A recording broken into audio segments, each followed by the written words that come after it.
Hello dear students, welcome to G centric. Good news from the HPCL. Good number of seats आपके लिए है, खासकर mechanical, civil, electrical, instrumentation branches के लिए, other branches के लिए भी है। लेकिन मैं आज यहाँ पे बात करूंगा मैकेनिकल, सिविल, इलेक्ट्रिकल, इंस्ट्रूमेंटेशन और खासतौर पे इलेक्ट्रिकल और इंस्ट्रूमेंटेशन, जिससे जी सेंट्रिक अभी डील करता है। तो एचपीसीएल ने अपने नोटिफिकेशन में बता दिया है कि 23rd से फॉर्म ओपन हो चुके हैं, आप जाके आराम से भर सकते हैं। लेकिन ध्यान इतना रखना पड़ेगा कि 22 जुलाई तक ही भर सकते हैं, उसके बाद तोते उड़ जाएंगे। तो इस डेट को बड़ा ध्यान रखना। क्या है भैया number of seats? Mechanical engineers के लिए हाईएस्ट नंबर ऑफ सीट्स है 103, electrical engineers in the category E2 और 42 नंबर ऑफ सीट्स है, instrumentation 30 and for the civil engineer 25। Now G centric अभी के टाइम पे डील जो कर रहा है आपका इलेक्ट्रिकल इंजीनियरिंग और इंस्ट्रूमेंटेशन इंजीनियरिंग, सिविल से भी कर रहा है लेकिन सिविल अभी कंप्लीट नहीं हुआ है।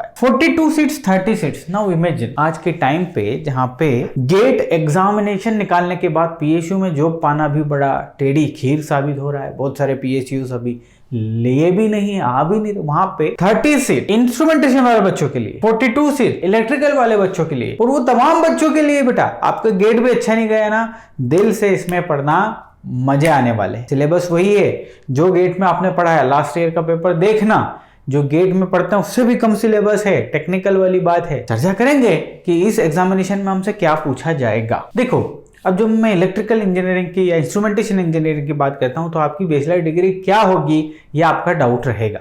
इलेक्ट्रिकल इंजीनियरिंग में या तो प्योर इलेक्ट्रिकल इंजीनियरिंग हो या electrical and electronics engineer, double E जिसे कहते हैं, वो भी हो तो your degree will be considerable. Instrumentation में बात करते हैं, प्योर इंस्ट्रूमेंटेशन हो, इंस्ट्रूमेंटेशन एंड कंट्रोल हो, इलेक्ट्रॉनिक्स एंड इंस्ट्रूमेंटेशन हो या इंस्ट्रूमेंटेशन एंड इलेक्ट्रॉनिक्स हो, तो आप फॉर्म भर पाएंगे। चलो फॉर्म भर दिया, उसके बाद क्या है कहानी, सिलेक्शन प्रोसेस क्या है बेटा? आपका रिटन टेस्ट लिया जाएगा, ऑनलाइन टेस्ट है, कंप्यूटर बेस्ड टेस्ट है।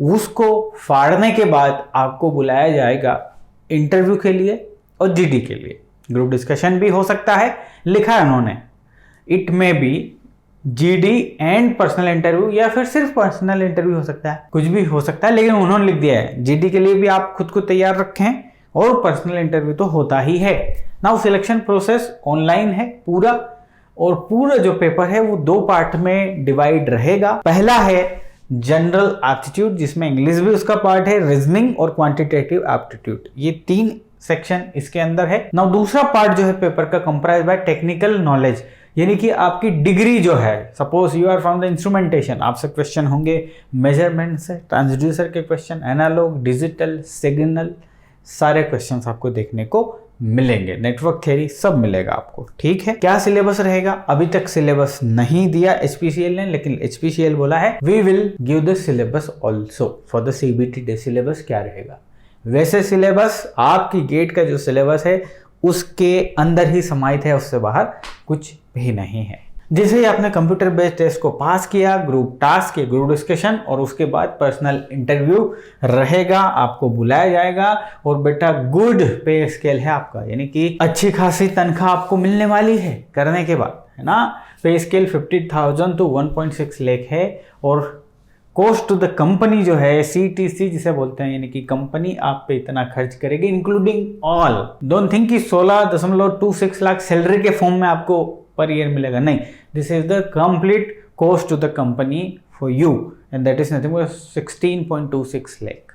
बहुत प्यारा क्या है, मौका है, तो चौका लगाना, छोड़ना नहीं बेटा। इसके बाद रिजर्वेशन और ये सारी चीजें तो हैं, इसमें तो क्या कर सकते हैं हम जी। अब बात करते हैं एप्लीकेशन प्रोसेस की। ध्यान रखिए 22 जुलाई से पहले हमें फॉर्म भरना है, और बेटा फॉर्म कहाँ भरना है? www.hindustanpetroleum.com के करियर सेक्शन में जाके ऑटोमेटिक कहानी हो जाएगी संपन्न। अच्छा सर, कितना क्या लगने वाला है, फीस कितने लगने वाला है? यदि आप SC ST कैटेगरी से हैं या फिजिकली ब्लाइंड वाली, हैंडीकैप्ड वाली कैटेगरी से हैं, दिव्यांगता वाली कैटेगरी से हैं, तो there is a no application fee. But apart from this आप अनरिजर्व्ड हैं, OBC नॉन क्रिमिलियर हैं एंड EWS कैटेगरी से हैं, तो पक्का आपको 1180 चार्ज देना है। एक बात ध्यान रखें, एप्लीकेशन फी एक बार दे दी तो रिफंड नहीं होता सर, ये तो हर जगह है सर, ये तो इसमें कोई बड़ी बात नहीं है। ध्यान रखिएगा ये date 22 of July. Now examination में एक और पॉइंट है, एग्जामिनेशन में नेगेटिव मार्किंग नहीं है। जो आपका क्वेश्चन पेपर आएगा उसमें आपको सारे क्वेश्चन सॉल्व करना है, इसका मतलब ये है, ठीक है। जब भी फॉर्म भरो सारी इंफॉर्मेशन ट्रू दो, परफेक्ट दो। यदि बाद में ऐसा हुआ कि सीबीटी पास कर लिया, पर्सनल इंटरव्यू में जब डॉक्यूमेंट वेरिफिकेशन हुआ कुछ भी मिसमैच हुआ तो सारा किया धरा समाप्त हो जाएगा। तो इतनी इंफॉर्मेशन आपके लिए काफ़ी है एचपीसीएल के नोटिफिकेशन के बारे में। आपको पढ़ना है, बेहतरीन तरीके से करना है, या एक फिट तरीके से चीज़ों को रिवीजन करना है, आप जी सेंट्रिक की मदद ले सकते हैं। जी सेंट्रिक पर अलग अलग ब्रांचेस के फुल कोर्सेस अवेलेबल हैं। जी हाँ, 1 महीने के लिए भी, 3 महीने के लिए भी, 6 महीने के लिए भी। खैर 6 महीने की तो बात ही नहीं उठती, या तो 1 मंथ या 3 मंथ कोर्स ऑप्ट कर सकते हैं to brush up your concept. बाकी तो आपने गेट की प्रिपरेशन करी ही है और वो प्रिपरेशन आपको काम में आनी है, ठीक है। अगले किसी लेक्चर में मिलेंगे, किसी वीडियो में मिलेंगे और चर्चा करेंगे कि लास्ट ईयर जो पेपर आया था उसमें क्या क्या चीज़ें आई हुई थी, टेक्निकल से क्या कवर किया हुआ था। मिलेंगे किसी अन्य वीडियो में। आप सभी को मेरी तरफ से, मेरी टीम की तरफ से ऑल द बेस्ट। अच्छे से करना। Bye bye.